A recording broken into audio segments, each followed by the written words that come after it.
أعوذ بالله من الشيطان الرجيم بسم الله الرحمن الرحيم وإني أعيذها بك وذريتها من الشيطان الرجيم ربي أعوذ بك من همزات الشياطين وأعوذ بك رب أن يحضرون ربي اشرح لي صدري ويسر لي أمري واحلل عقدة من لساني يفقهوا قولي mbokk yi ni bàyyi xel fu mën a nekk ci àdduna bi moo xam ñi nekk ci réew mi wala ñu nekk biti réew tey bàyyi xel seen bu am solo bi muy Le Grand Secret wolof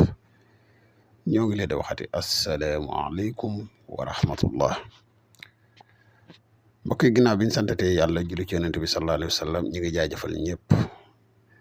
dikkaat nañ ak yéen ci secret yu am solo yi tey ñu fas yéene ànd ak yéen ci secret ubbiku bu yéeme bu doy waar ci wayan surakallahu nasran hasisan di aaya boo xam ne lu ko gën a gaaw ci ay dindi xat-xat du ma ne amut de waaye yombut wala ñuy gën a sori ci secret bi rek ñu lay wax yow mi soog a ñëw te di ñu topp boo abonné gul ci chaîne bi ñu ngi lay wax nga abonné te seen vidéo bi partagé ko yow mi nga xam ne da nga bëgg a def lu seet wala nga bëgg a def lu listixaar moo xam nga nekk ci réew mi wala nga nekk biti réew foo man di nekk boo ñu contacter ci numéro yi rek incha allah rabbi dinañ la defal seet wala listixaar gu leer nañ incha allah mbokk yi nga xam ne dañu bëgg a bokk ci groupe whatsapp yi tamit mën nañ ñu contacter incha allah ku ñu contacter rek dinañ la wax sart yi ni bokk ci groupe yi mbokk yi secret bi neen indil tey di secret bu am solo sax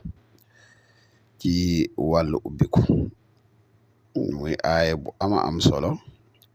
di wayan surakallahu nasran hasisan muy lu yéeme lool ci wàllu ubbiku moom secret bii wayan surakallahu nasran hasisan naka lañ koy jëfandikoo da ngay bind wayan surakallahu nasran hasisan nga bind ko 818 di xadadam di xadadu waswasuur tamit boo ko bindee nii ba pare nga wut waswasuur boo mënee am nag boo xam ne yaa ka daggal sa bopp boo xam ne yaa ka jënd ko fatiha ak yow war a àndal nga boole ko ak saafara si wut parfum bu neex lu mel ne kaafuur ndax wax naa leen ne kaafuur parfum la bu am solo ci wàllu ubbiku boo ko boolee ak moom di ko jëfandikoo mbokk yi secret bii lu ko gën a gaaw ci ubbiku wallahi ku ko def di nga ñëwaat fii ne ma sëñ bi sant nañ bu baax ndax day secret bu baatine di secret bu am solo wayen surakallahu nasran hasisan ngay bind 818 nga wut waswasoor def ko ci ak parfum kaafoor nga boole leen di ko jëfandikoo incha allahu rabbi diir bu gàtt suñu borom dina soppi bu baax a baax say mbir képp ku ko jëfandikoo rek yàlla na barkeel yow mi am yéene jëfandikoo ko nag